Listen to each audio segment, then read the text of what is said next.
Bé, ara em toca donar pas a una altra persona, en aquest cas una dona, i aquí se'm planteja, podria dir moltes coses. No? És una persona molt especial per tots els que estem compartint aquest projecte d'Esquerra a Viladecans i no només perquè és la nostra cara més visible, sinó també perquè molts de nosaltres, si estem engrescats en aquest projecte, és precisament per ella. Perquè quan la coneixes i comences a parlar una mica amb ella, te n'adones de seguida que dius, ostres, és que hauríem de tenir una alcaldessa dona d'una vegada per totes en aquest ajuntament que tenim aquí al darrere, i hauria de ser ella. I bé, per mi és tot un plaer donar la benvinguda a la nostra portaveu del grup municipal d'Esquerra Republicana a Viladecans, la Bàrbara Lligades.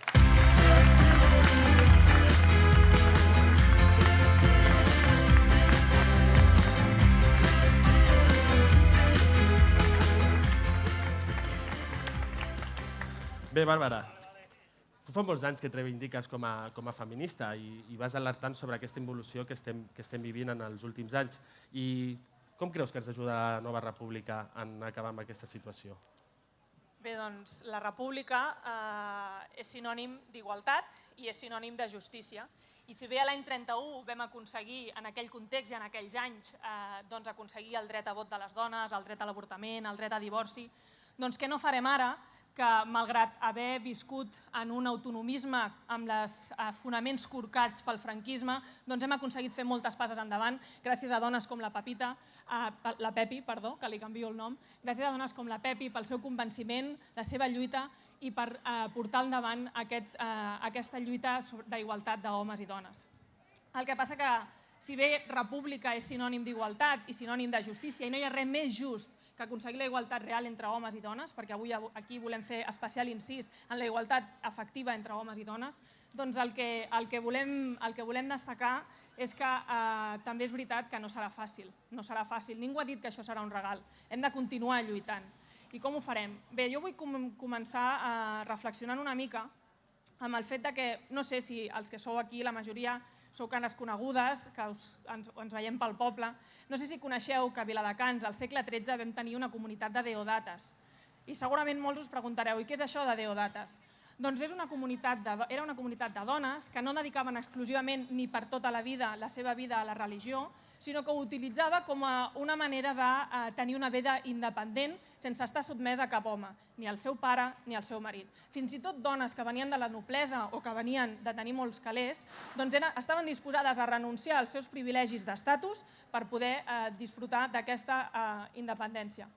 I què passa? Per què no coneixem les deodates? Per què les deodates no són un símbol de la nostra ciutat? Per què no tenim carrers o una associació que es digui així? Doncs perquè, malauradament, les dones hem fet història, però no hem passat a la història. I uns altres exemples de caire local de dones que han fet història però no han passat a la història són, per exemple, Àngela Roca o Magdalena Modolell. Magdalena Modolell és una figura molt important que està molt vinculada amb l'edifici que tenim aquí darrere i que, si actualment és força coneguda, és gràcies a la tasca incessant que està fent gent, per exemple, del grup Tres Torres. L'Àngela Roca és una altra dona que ens sona més perquè hi ha un nom d'una escola que es diu així, és una de les germanes de la fàbrica Roca, dels germans que van fundar la fàbrica Roca i que va fer moltes coses importants pel nostre poble, com per exemple el nostre estimadíssim i sempre en lluita Hospital de Viladecans, que aviat deixarà d'estar en lluita perquè tindrem l'ampliació. Per tant,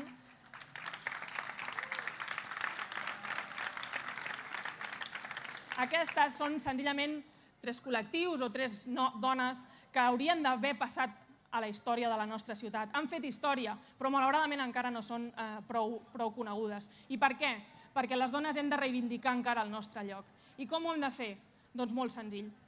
Primer, ho podrem fer gràcies a que aquest procés que estem vivint avui i que avui aquest matí ha tingut un moment culminant, el moment en què s'ha anunciat la data i la pregunta, doncs aquest procés està sent liderat per uns lideratges femenins molt importants. I quan dic lideratges femenins no vull dir dones, vull dir maneres de liderar. I aquí podem incloure el vicepresident Junqueras, per mi és Junquera i això de vicepresident, el vicepresident Junqueras, fins i tot m'atreviria a dir el president Puigdemont i també diputats com, per exemple, l'Albert Botran.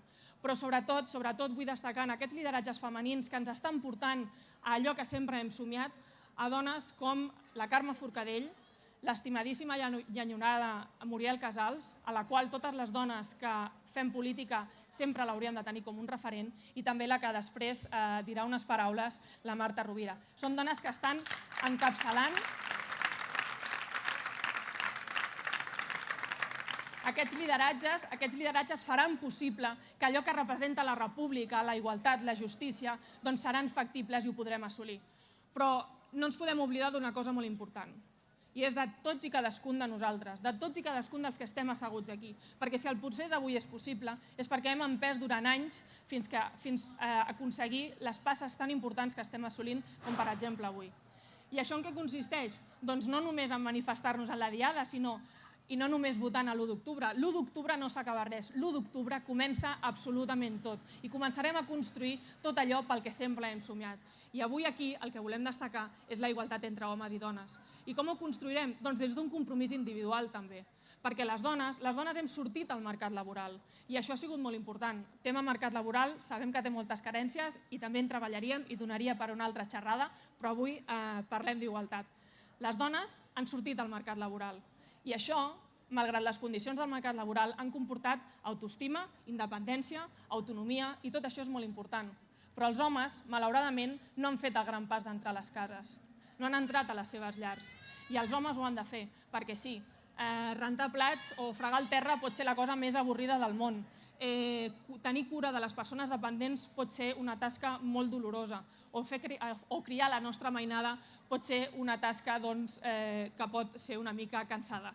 Però si no ho fas, no aprendràs, no gaudiràs del fet de quina és la diferència entre convertir un pis en convertir-lo en una llar.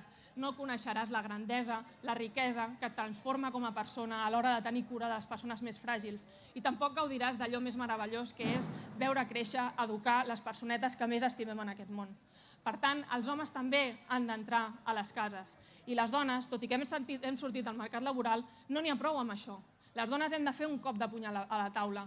Hem de reivindicar-nos, hem de dir que estem aquí, hem de dir que ens atrevim a fer-ho tot. Perquè no pot ser que les dones, quan a un home se li proposa un càrrec de responsabilitat, l'home digui «quan cobraré?» i la dona diu «vols dir que ho faré bé?» Aquest canvi cultural l'hem de fer entre totes i tots, i això només dependrà de nosaltres. Només ho farem possible si aconseguim que les dones fem aquest canvi de xip.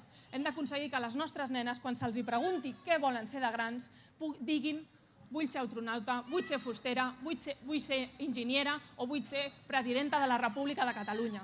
Perquè ho hem d'aconseguir que les nostres filles es proposin fer-ho absolutament tot.